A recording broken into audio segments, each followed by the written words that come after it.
So Bigg Boss midnight லைவ்ல ஏகப்பட்ட விஷயங்கள் நடந்தது. ஜாக்லின் மற்றும் முத்துக்குமரனோட மோதல் ஒரு பக்கம் நடந்துட்டு இருந்தது. அடுத்ததாக பார்த்தீங்கன்னா ஒரு பக்கம் அருண் வந்து ஒரு கிளாரிஃபிகேஷன், மஞ்சரி கிட்ட ஒரு கிளாரிஃபிகேஷன் நடந்துட்டு இருக்கு. ஒரு பாயிண்ட்ல ஜாக்லின் செம்ம டென்ஷன் ஆகிட்டு, ஏன்டா இப்படி பண்ற முத்து, கம்முனு போயிரு முத்துன்ற மாதிரி ஜாக்லின் வந்து பொங்கி எழுத தருணங்கள். அதுக்கப்புறம் ரயானும் ஜாக்லினும் சேர்ந்து கேமரா முன்னாடி சில விஷயங்கள்லாம் பண்ணது. இது எல்லாத்தையுமே டீட்டெயிலாக பார்த்துருவோம். வணக்கம் மக்களே, நேஷனல் உச்சிலிருந்து உங்கள் மணிவண்ணன். சேனலுக்கு புதுசாக இருந்தீங்கன்னா சப்ஸ்கிரைப் பண்ணிருங்க. பல பேர் வீடியோ பார்க்குறீங்க ஆனால் லைக்கே போடாமல் வீடியோ பார்க்குறீங்க. லைக் போட்டு வீடியோ பார்த்தா நமக்கு கொஞ்சம் ஹெல்ப்ஃபுல்லாக இருக்கும். ஸோ நைட்டெல்லாம் கூட அப்டேட் கொடுக்குறேன்ல, மறக்காமல் லைக்கை போட்டு பாருங்கள் மக்களே. ஃபஸ்ட்டு ஒன்றும் இல்லைங்க, ரயானோட கையில் கிராட்டிடியூடுன்ற ஒரு வார்த்தை இருந்ததுங்க. அந்த கிராட்டிடியூடு வார்த்தைக்கு ஒரு எக்ஸாம்பிள் கொடுக்க போனார். என்னன்னா, அந்த ஒரு பிரெட் மேட்டர் பிரச்சனையாச்சுல, கிச்சன் இன்சார்ஜாக அருண் மஞ்சுரின்னு ஒரு பிரச்சனையாச்சுல, அதுக்கு வந்து அந்த பிரெட் கொடுத்தது எனக்கு சந்தோஷமாக இருந்துச்சு, இதுவாக இருந்துச்சுன்னு ஆரம்பிச்சுதுங்க.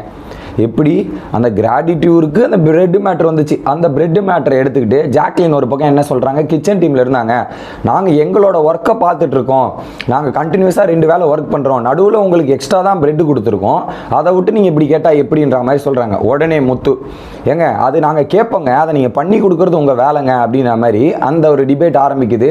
பார்க்குறேன் எப்படா முடியும்னு பார்த்தா கிட்டத்தட்ட அந்த சண்டையை மட்டும் ஒரு அரை மணி நேரத்துக்கு மேலே போட்டிருப்பாங்கன்னு நினைக்கிறேன். எனக்கு தெரிஞ்சு it was nearly 35 minutes, I think so. ஒரு 45 மினிட்ஸ் அந்த சண்டை போயிருக்குன்னு நினைக்கிறேன்.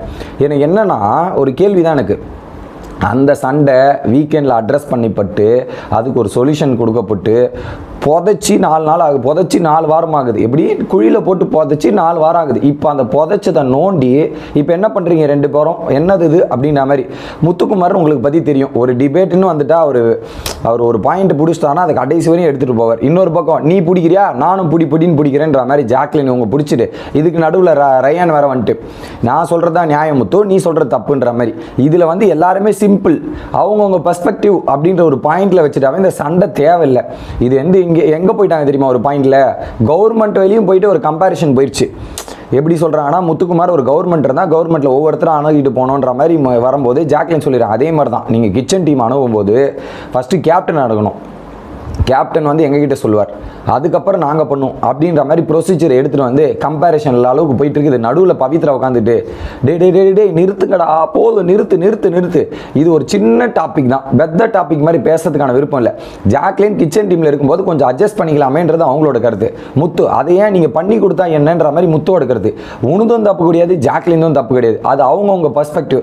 இப்போ எனக்கு கூட தான் தோணுச்சு பிரெட்டை பண்ணி கொடுக்கலான்ட்டு, பட் நான் யோசித்தேன் அவங்க வேலை பார்த்துட்டு இருக்காங்களே, நம்ம அட்ஜஸ்ட் பண்ணிக்கலாம் நான் யோசிச்சேன். ஆனால் முத்து அப்படி யோசிக்கல, நீ வந்து அட்ஜஸ்ட் பண்ணணும்னு நினைக்கிறேன். ஸோ 3 பேர் 3 டிஃப்ரெண்ட்டாக யோசிக்கும் போது அதை அவங்கவுங்க பாயிண்ட் ஆஃப் வியூ எடுத்துகிட்டு போயிடுங்க, இதுக்கு எதுக்கு டிபேட் பண்ணுறீங்க அப்படின்றது தான் பாயிண்ட்டு. பவித்ரா கடைசியில் அந்த டிஸ்கஷன்லாம் உட்காந்து கேட்டுட்டு ஒரு பாயிண்ட் சொன்ன பாரு கடைசியில், அது ரொம்ப ஹைலைட்டாக இருந்துச்சு, வேறு மாதிரி இருந்துச்சுன்னு நான் நினைக்கிறேன். ஓகே, இதில் தேவையில்லாமல் ஆர்கியூமெண்ட் தான் எலாபரேட்டாக போச்சு மக்களே. ஸோ அது சிம்பிளி வேஸ்ட்டு. அதனால தான் விஜய் டிவி அந்த கண்டென்ட்டை கூட எபிசோடில் போடாமல் கட் பண்ணியிருக்காங்க, நான் பார்த்தேன். நல்லது. ஓகே, அடுத்து என்ன பண்ணுறாங்கன்னா, கிச்சன் ஏரியாவில் வந்து அந்த டிபேட் நடக்குது. மஞ்சுரியை வந்து பொம்மையை கழுத்தை நெரிக்கிறாங்கன்ற மாதிரி சொன்னார் இல்லையா, அதில் மஞ்சுரி வந்து ஃபீல் பண்ணி போயிட்டு பேசினாங்க, அது எப்போ பொம்மையாக இருந்தாலும் என் பேர் தான்றா இருக்குது, அது எப்போ நம்ம ஃபன்னுன்னு சொன்னால் ஃபன்னாக எடுத்துக்க முடியுன்றது மஞ்சுரியோட டிபேட்டு. அதை தான் வந்து சொல்கிறாங்க. இது அருண் வந்து பேசுகிறார், எப்பா அது நமக்கு தெரியும் ஃபன்னுக்குன்னுட்டு, பட் பார்க்குறவங்களுக்கு அந்த மாதிரி புரியுமா, பார்க்குறவங்க அவங்க ஒரு மாதிரி தான் சீரியஸாக எடுத்துப்பாங்க, இதெல்லாம் பண்ணுப்பாங்க அப்படின்ற ஒரு டிஸ்கஷன் வரும்போது, இல்லை அவங்க என்ன கனெக்ட் பண்ணுறாங்கன்னா, நீ பொம்மையை ஃபன்னாக பார்க்குறனா முத்து அதை ஃபன்னாக தான் சொல்லியிருக்காரு, அப்போ அது ஃபன்னுனா இதுவும் ஃபன்னு தானே அப்படின்ற ஒரு எக்ஸாம்பிள் எடுத்துன்னு வந்து தான் சொல்லியிருக்காரு முத்து அப்படின்ற மாதிரி சொல்லியிருக்கும்போது புரிஞ்சுக்கிறாங்க. மஞ்சுரியுமே அதை கேட்டு புரிஞ்சுக்கிறாங்க, அந்த நிலைமையில் மாறிக்கிறாங்க. இப்போ என்ன சொல்கிறாங்க, இப்போ என்னென்னா மஞ்சுரி சொல்கிற மாதிரி இது உங்களுக்கு ஃபன்னு, இது வந்து சீரியஸ்னா, அப்போ முத்துக்குமார் பேசினது சீரியஸ்ன்ற மாதிரி மஞ்சுரிக்கும் பொருந்தும். ஏன்னா சௌந்தர்யா பார்த்து அந்த டீ பேண்ட் அடிச்சுட்டு ஜெயிலுக்கு போயிடலான்றத யார் ஜாக்லின் இருந்தாங்க, மஞ்சுரி இருந்தாங்க, முத்துக்குமார் சொன்னார், அது மஞ்சுரியும் சிரிச்சிட்டு இருந்தாங்க. இந்த இடத்துல மஞ்சுரி வந்து நான் தெரிஞ்சிருந்தா கேட்டிருப்பேன்னு சொன்னாங்களே, அந்த இடத்துல ஒரு இடத்துலையுமே கேட்கல. எப்படி ஒரு ஃபன்னுக்கு உங்கள் பொம்மையை திருப்பினா கோவம் வருதோ, அதே மாதிரி தான் அங்கே ஒரு பொண்ணை சொல்லும் போது உங்களுக்கு கோவம் வந்திருக்குன்னு நீங்கள் தட்டி கேட்டிருக்கணும். ஆனால் கேட்கல, நான் இருந்தால் கேட்டிருப்பீங்க. அதே மாதிரி இன்னொரு விஷயத்தில் வந்து ஒன்று ஜாக்லின் கிட்ட சொல்லியிருப்பாங்கன்னு நினைக்கிறேன். அடுத்து இன்னொரு சோபாலையுமே லிவிங் ஏரியாவில் நடந்துச்சு, அதுலேயுமே சொல்லியிருப்பாருன்னு நினைக்கிறேன் முத்து, அப்பயும் மஞ்சுரி. ஸோ கிட்டத்தட்ட ஒரு 3 இன்ஸ்டன்ஸில் 2 இன்ஸ்டன்ஸில் மஞ்சுரி தான் இருந்தாங்க, அது கேட்கவே இல்லை அப்படின்றது தான் பாயிண்ட்டு. இந்த இடத்துல தெரிஞ்சிருந்தா கேட்டிருப்பாங்க அப்படின்னு சொல்கிறாங்க, எனக்கு தெரிலங்க, அது கேட்ட மாதிரி நான் பார்க்கல.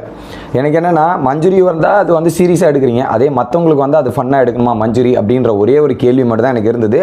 அதில் வந்து அருண் வந்து தெளிவான கிளாரிட்டியும் கொடுத்தார், முத்துவும் புரிஞ்சு புரிஞ்சுக்கிட்டார். அது வந்து நமக்கு கலாயிற ஃபன்னு தெரியும், அவங்களுக்கு எப்படி தெரியும்? அது அவங்களோட பெர்ஸ்பெக்டிவ், அவங்களோட பார்வையில் அப்படி தானே இருக்கும். அதை ஃப்ரீயாக விடுவோன்ற மாதிரி விட்டாச்சு. அடுத்து என்ன பண்ணுறாங்க, நைட்டு வந்து ஒரு 3 பேர் நல்லா வைப் பண்ணிட்டு இருந்தாங்க. மஞ்சுரி, ரயான் மற்றும் ஜாக்லின் பாட்டு பாடி நிறைய வைப் பண்ணிட்டு இருந்தாங்களா. அப்போ முத்துவும் வந்து பாட்டு கொஞ்சம் வைப் பண்ணிட்டு இருந்த சுச்சுவேஷனில் என்ன பண்ணிட்டார், முத்து போகும்போது அந்த சாண்டா கிளாஸ் பொம்மை இருக்கு இல்லையா, அந்த சாண்டா கிளாஸ் பொம்மைக்கு ஒரு மாஸ்க் போட்டிருந்தாங்களே, அந்த மாஸ்க்கை போட்டு அடிச்சிட்டாரு போல முத்து. அந்த மாஸ்க் யார் போட்டிருந்தா, ஜாக்லினோட பாய் ஃப்ரெண்ட் அந்த மாஸ்க்கை போட்டிருந்தாங்க இல்லையா. இவங்க போயிட்டு அதை எடுத்து அடித்த உடனே பார்த்தீங்கன்னா முத்து டென்ஷன், முத்து போயிட்டு அதை அடித்த உடனே ஜாக்லின் டென்ஷன் ஆகிட்டேன். ஏன்டா உனக்கு இதெல்லாம் பொறுக்க முடியலையா, நான் லவ் பண்ணிருக்கேன், இது பண்ணிருக்கேன், உனக்கு என்ன வரலன்னா விட்டு போயேன், அதுக்கே இப்பெல்லாம் பண்ணிருக்க. முத்து செம டென்ஷன் ஆயிரும், முத்து இந்த மாதிரிலாம் பண்ணாதே, என்ன யானவனா அதான் கிடச்சிதான்ற மாதிரி ஜாக்லின் பொங்கி எழுந்து நிறைய, அது வந்து இவங்களின் கோவத்தின் வெளிப்பாடு தான். நாய்கள் அந்த மாதிரிலாம் பேசினாங்க, அது தப்பு. அந்த வார்த்தைகள் வெளிப்படுத்தின்னு ஒரு பக்கம் முத்துலாம் சீரியஸாக எடுக்கல, அதெல்லாம் உட்காந்து பேசிக்கிட்டு ஒரு பாயிண்டில் கடுப்பாயிட்டாங்க. நடுவில் வந்து ரயானும் கலாச்சிட்டு இருந்தா பாருங்க, போட்டு சாத்துன்னு 2-3 அடி ரயானுக்குமே போட்டு வச்சு செஞ்சு விட்ட மூமெண்ட்டை நம்மளால் பார்க்க முடிஞ்சு. ஸோ ஏன்டா உங்களுக்கு வைத்தறிச்சல், ஏன்டா இவ்வளோ வைத்தறிச்சல் பட்டிருக்கீங்க, அதை ஃப்ரீயாக விட்டு போங்களாடா டே ஏன்டா அப்படின்ற மாதிரி பொங்கி எழுதின தருணங்கள்லாம் நம்மளால் பார்க்க முடிஞ்சு.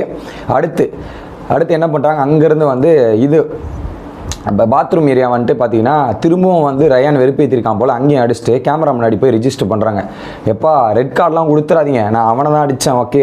இதில் வந்து ரயான்னா, ஏம்மா அடித்தது நீ, ரெட் கார்டு ஏமா எனக்கு அடி வாங்கன்னு எனக்கு ரெட் கார்டா, நல்லா கதையாக இருக்குதேம்மா ஜாக்லின், சூப்பராக பண்ணுறமா அப்படின்ற மாதிரி சொல்லிவிட்டு அதுக்கப்புறம் கேமரா முன்னாடி வந்து பல விஷயங்கள் பேசிகிட்டு இருக்காங்க. ரயானோட ஃபேமிலி வந்துலாம் சொன்னாங்களே, அதெல்லாம் அவன் கேட்கவே மாட்டாங்க, என் கூட பேச வேணாம், கண்டிக்க தானே சொன்னீங்க, கண்டிச்சு தானே போனாங்க, ஆனால் அவன் கண்டிச்சதை கேட்காம இது மாதிரி இருக்கணும் போது உடனே அவங்க கண்டிக்க சொல்ல உன்னை துண்டிக்க சொன்னாங்க, நான் தான் துண்டிக்காமல் இருக்கேன், பார்த்தீங்களாக்கா, நீங்கள் சொல்லிட்டதை கூட கேட்காம துண்டிக்காமல் என் பின்னாடி சுற்றிட்டு இருக்கான், இதெல்லாம் பண்ணிருக்கான்ற மாதிரி அந்த இடத்துல போட்டு ஜாக்லின் வந்து ரயானை வச்சு செஞ்ச தருணங்கள். ரயானை வந்து ரியாக்ட் பண்ணி அதை நான் பார்த்துக்கிறேன், எனக்கு தெரியுது, நான் இதெல்லாம் ரியாக்ட் பண்ணிக்கிறேன், இதெல்லாம் நான் பார்த்துக்கிறேன், ஒரு பிரச்சனையும் கிடையாது, ஒன்றுமே கிடையாது அப்படின்ற மாதிரி ஒரு விஷயத்தை பண்ணிட்டு போயிட்டு இருக்காங்க. இது ஒரு பக்கம் நடந்துட்டு இருக்கு. அடுத்து என்ன அப்படின்றது பார்த்தீங்கன்னா, உள்ள இந்த பாய்ஸ் பெட்ரூம் இருக்குல்ல, அந்த ஏரியாவில் பார்த்தீங்கன்னா அருண் வந்து ஒரு மோரல் கிளாஸ் எடுக்கிற மாதிரி இந்த லவ்வை பற்றி வந்து விஷாலுக்கு ஒரு பயங்கரமான கிளாஸ் எடுத்துகிட்டு இருக்காரு. வெளியே போயிட்டு ஒரு ஸ்பெஷல் கேர்ள் ஃப்ரெண்ட் இருக்காங்களாம் விஷாலுக்கு, அவங்களுக்கு போய் ப்ரப்போஸ் பண்ண போகிறேன், இதெல்லாம் பண்ண போகிறேன் அப்படின்ற மாதிரி சொல்லிட்டு இருந்தாரு. எப்படி பண்ணலாம் ஏது பண்ணலான்ற மாதிரி ஒரு பெரிய கிளாஸ் செஷன், ஒரு கிட்டத்தட்ட ஒரு 38 நிமிஷம் அந்த கிளாஸ் போயிருக்கும்னு நினைக்கிறேன். பக்கத்தில் அதில் அந்த ஸ்டோரியை கேட்டு ஒரு பக்கம் இவன் தூங்கிட்டான், ஜெஃப்ரி தூங்கிட்டான், அன்ஷிதா காதை கொடுத்து கேட்டுகிட்டே இருக்காங்க. அதில் குறிப்பாக அருண் போட்ட கவுண்டர்லாம் நல்லா இருக்கு. ஏண்டா டே, ஒரு ஃபீலிங்ஸ்னா இது புரிஞ்சுக்கணும்டா, அவங்க சப்போர்ட்டாக இருக்கும்போது தானே அது வேல்யூ தெரியும், உனக்கு இந்த வேல்யூவே தெரியாமல் என்னடா பண்ணிருக்க அப்படின்ற மாதிரி பயங்கரமாக கலாய்ன்னு கலாய்ச்சிட்டு இருப்பாங்க. ஓகே, அதில் வச்சு செஞ்சிருவார் அருண். என்ன பாடுறா, எனக்குன்னு ஒரு எக்ஸ்பீரியன்ஸ் இருக்குடா, அனுபவம் இருக்குடா அப்படின்ற மாதிரி சொன்ன தருணங்கள்லாம் பிளாஸ்ட்டு. இல்லை எனக்கு என்னன்னா, விஷால் அவர்களே, கழுத்தில் ஒரு செயின் ஒரு ரிங்கு தொங்குது, ஞாபகம் இருக்கா? அவங்களுக்கு என்ன தான் பதில் சொல்ல போகிறீங்க? உங்களை நம்பி வெளியே வந்து டெஸ்டினி டிசைட்ஸ் அப்படின்ற மாதிரி சொல்லிட்டு போயிட்டு இருந்தாங்க. கடைசியில் நல்லா பண்ணிட்டீங்க, சூப்பராக பண்ணிட்டீங்க அப்படின்றதோட வீடியோ முடிக்கிறேன். Bye guys.